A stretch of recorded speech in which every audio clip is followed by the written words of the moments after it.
this time, too. If you'd give me a chance to... Jane stood, cradling Mary Ann against her. Paul stared at his parents with a puzzled frown. "Where are you going?" he asked, trying to come up with some way to mollify her without causing a scene. "I don't intend to watch." "But, darling," she scowled at him, "don't you darling me." Cal stood too, and was given a reprieve when Glenn and Ellie arrived, making their way down the long, narrow row of seats. His brother paused, glancing from one to the other, and seemed to realize what was happening. "I take it Jane found out?" "You knew?" Ellie shook her head. "Not me. I just heard about it myself." "Looks like Jane's leaving me," Cal joked, hoping to inject some humor into the situation. His wife was overreacting. There wasn't a single reason she should walk out now, especially when she knew how excited their 3-year-old son was about seeing his first rodeo. "That'd be exactly what you deserve," she muttered, bending over to retrieve her purse and the diaper bag, while holding Mary Ann tightly against her shoulder. "Mommy, gather your things," she instructed Paul. "We're going home." Paul's lower lip started to quiver, and Cal could tell that his son was trying valiantly not to cry. "I want to see the rodeo." "Jane, let's talk about this," Cal pleaded. Paul looked expectantly from his father to his mother. Jane hesitated. "Honey, please," Cal said, hoping to talk her into forgiveness, or at least acceptance. Okay, so he'd kept the fact that he'd signed up for the bull riding a secret, but only because he'd been intent on delaying a fight. "I don't want Paul to see you injured," she argued. "Have a little faith, would you?" His wife frowned, her anger simmering. "I rode bulls for years without a problem. Tell her, Glenn," he said, nodding at his brother. "Hey," Glenn said, raising both hands in a gesture of surrender. "You're on your own with this one, big brother." "I don't blame you for being mad," Ellie said, siding with Jane. "I'd be furious, too." Women tended to stick together, but despite Ellie's support, Cal could see that Jane was weakening. "Let Paul stay for the rodeo, okay?" he cajoled. "He's been looking forward to it all week. If you don't want him to see me compete, I understand. Just leave when the bull riding starts. I'll meet you at the chili cook-off once I'm finished." "Please, Mommy, I want to see the rodeo," Paul said again, eyes huge with longing. The boy pleaded his case far more eloquently than he could, and Cal wasn't fool enough to add anything more. Jane nodded reluctantly, and with a scowl in his direction, she sat down again. Cal vowed he'd make it up to her later. "I'll be fine," he assured her, wanting Jane to know he loved and appreciated her. He placed his arm around her shoulders and gave a gentle squeeze. But all the while his heart thundered with excitement at the thought of getting on the back of that bull, and he couldn't keep his gaze from wandering to the chute. Jane might have been born and raised in the big city, but she was more than a little bit country now. She'd probably never approve of certain rodeo events, but she was flexible enough to allow him to take a few risks now and then. Cal recognized her fears, and as a result rarely competed anymore, hadn't in 5 years. But he expected Jane to recognize the impulses that drove him, too. Compromise. Wasn't that what marriage was all about? Jane had no intention of forgetting Cal's deceit, but now wasn't the time or place to have it out with her husband. He knew how she felt about his competing in the rodeo. She'd made her views completely clear even before they were married. Still, Jane had acquiesced and held her tongue. She glanced at Cal's brother and sister-in-law and envied them. Their kids were with a babysitter, since they planned to attend the dance later that evening. Jane would have loved to stay herself, but when she'd mentioned it to Cal, he'd balked.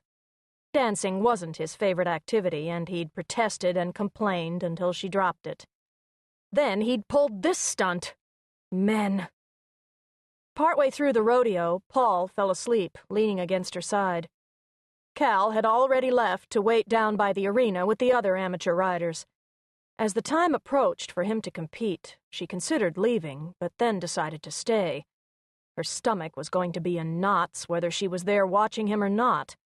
Out of sight wasn't going to put her risk-taking husband out of her mind, and with Paul asleep, there was no reason to go now. "Are you worried?" Ellie asked, casting her a sympathetic look.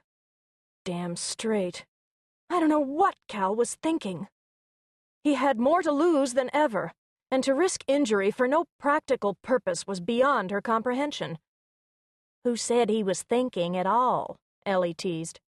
"Yeah, it's the testosterone," Jane muttered, wondering what her husband found so appealing about riding such dangerous beasts.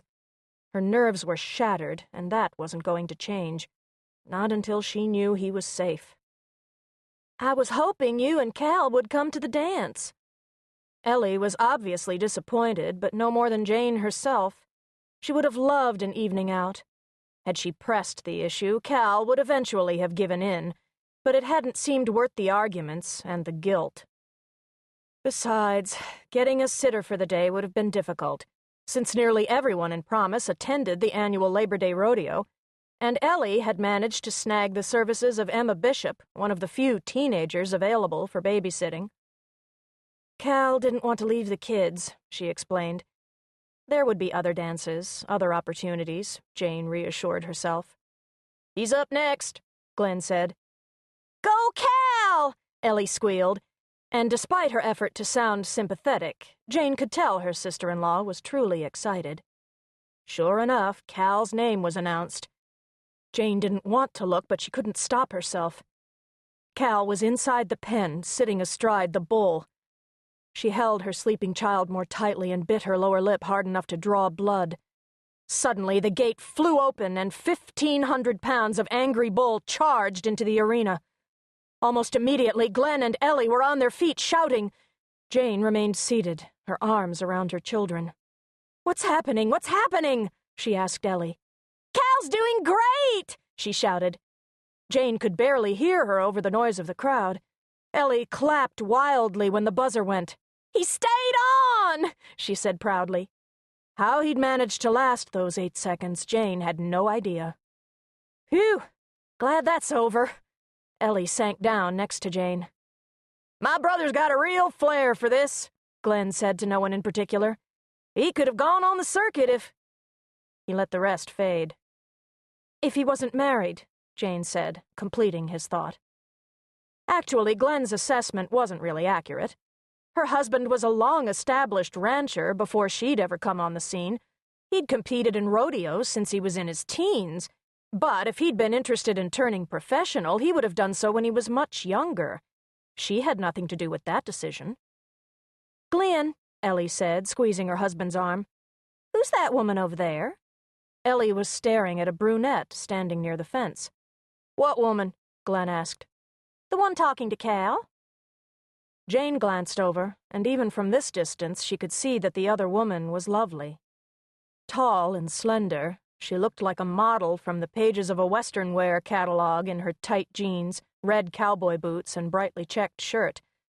It was more than just her appearance, though. Jane noticed the confidence with which the other woman held herself, the flirtatious way she flipped back her long brown hair. This was a woman who knew she looked good, particularly to men. "She seems familiar," Ellie elaborated, nudging Glenn. "Don't you think?" "She does," he agreed, "but I can't place her." "She's apparently got a lot to say to Cal," Ellie added, then glanced apologetically toward Jane as though she regretted mentioning it.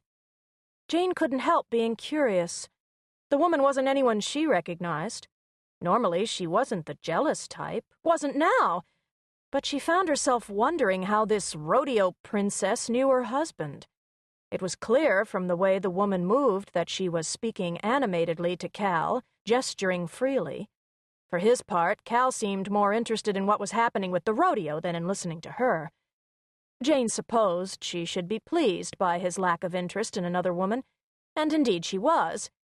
Then, as if aware of her scrutiny, her husband turned toward the bleachers and surveyed the crowd.